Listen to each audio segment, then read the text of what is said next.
Hello friends. एक बिहारी सब पे भारी परिवार में यूपीएससी सिविल सर्विस एग्जामिनेशन के ऑनेस्ट एंड सक्सेसफुल प्रिपरेशन के लिए जो हमने मैराथन क्लास शुरू की है उसके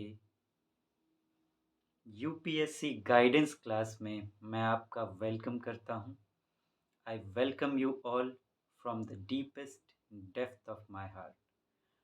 आपको याद होगा कि पिछले क्लास में हम लोग फाइनली उस मेन प्लान पर बात कर चुके हैं जिसके लिए हम इतने टाइम से एफर्ट कर रहे थे।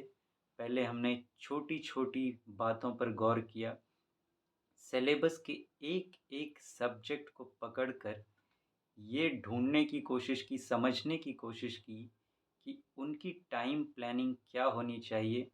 और इसकी ज़रूरत इसलिए थी ताकि हम आगे जाकर वो लॉन्ग टर्म प्लान तैयार कर सकें जिस पर आखिरकार हमें चलना है और जिसे इम्प्लीमेंट करके लागू करके हमें यूपीएससी सिविल सर्विस एग्जामिनेशन की एक ऑनेस्ट एंड सक्सेसफुल तैयारी करनी है। और अल्टीमेटली हमने वो फाइनल प्लान जो है वो भी तैयार कर लिया, वो main plan.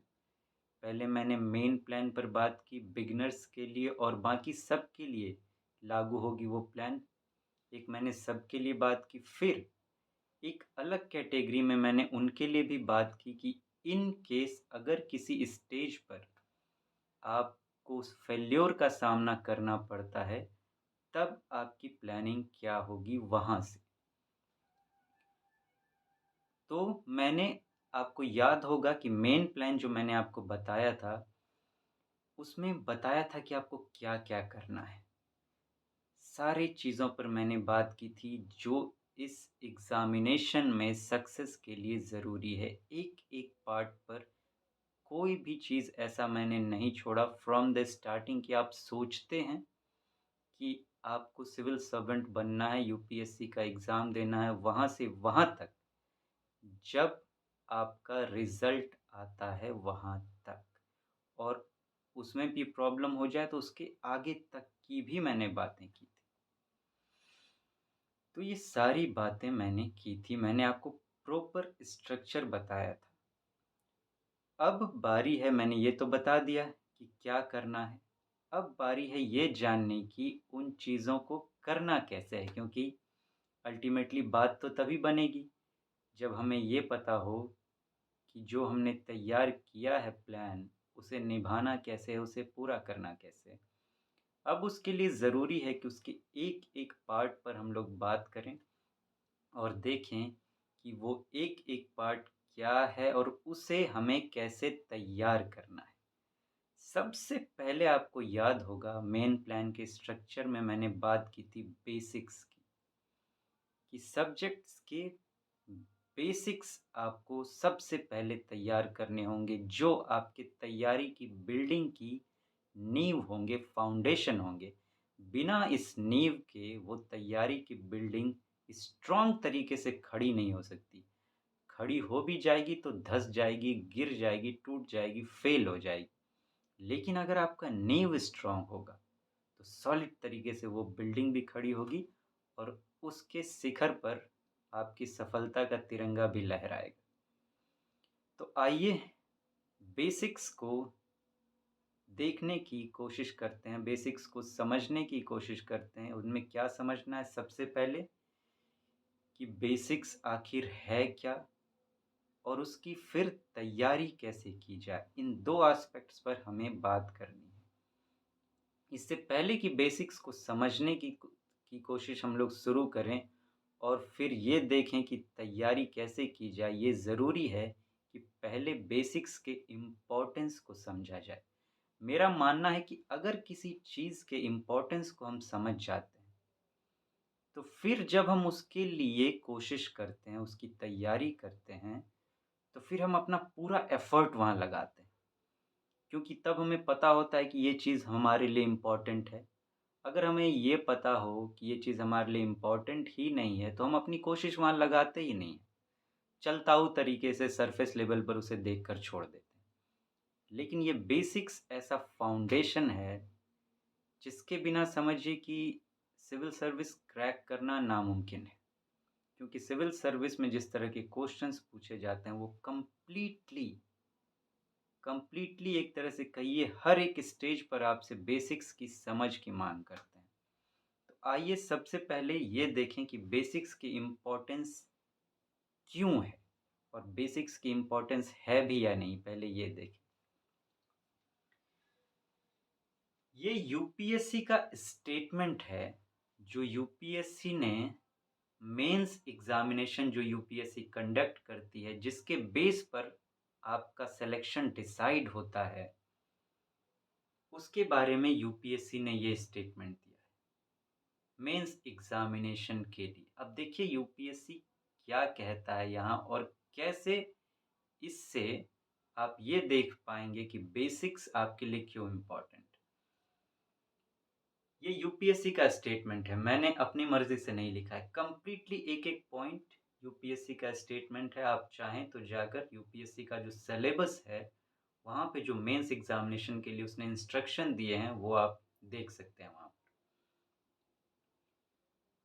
The main examination is intended to assess the overall intellectual traits and depth of understanding of candidates rather than merely the range of their information and memory।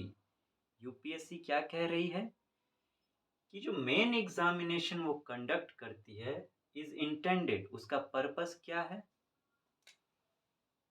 Assess करना, मूल्यांकन करना, किस बात का, ओवरऑल इंटेलेक्चुअल ट्रेट्स, आपका जो पूरा का पूरा गुण है आप में, किस तरह का बौद्धिक गुण, बौद्धिक बात हो रही है, देखिए इंफॉर्मेटरी गुण की बात नहीं हो रही है, आपका जो समग्र समग्र बौद्धिक गुण, आपका जो गुण है बौद्धिक गुण।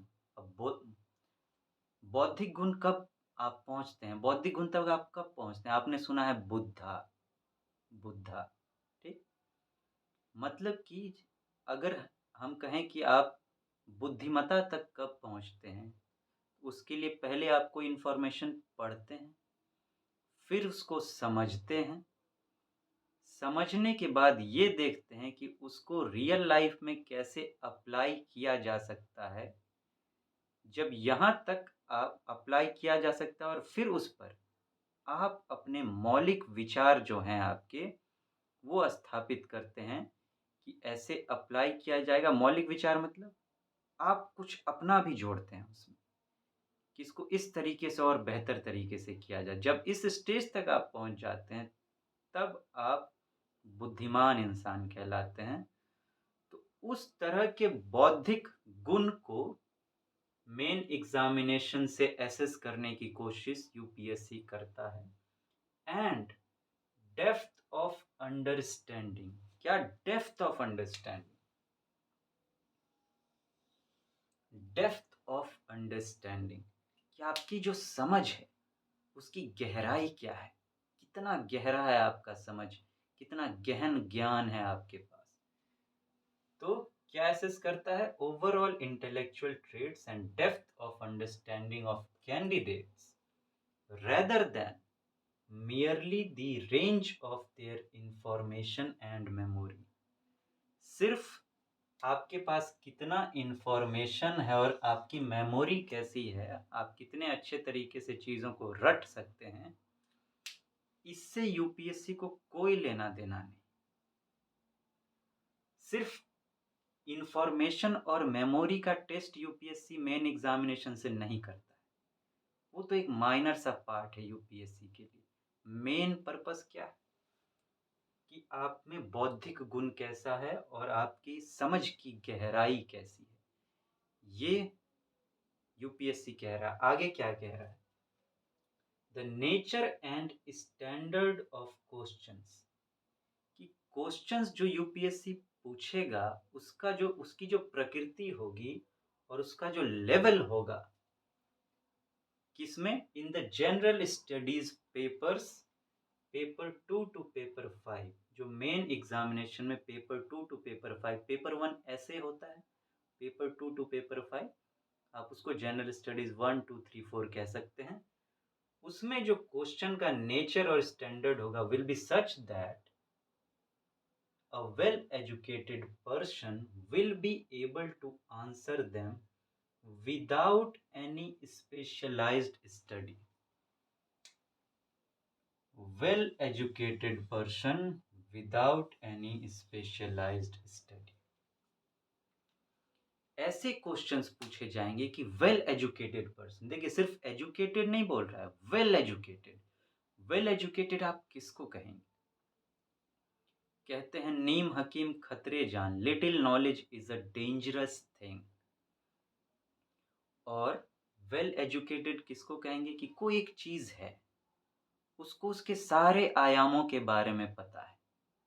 जैसे कि मान लीजिए पानी, पानी है तो एक इंसान को सिर्फ ये नहीं पता है कि ये पानी है, ये भी पता है कि इसका यूज कैसे करना है, कब करना है और कब नहीं करना है।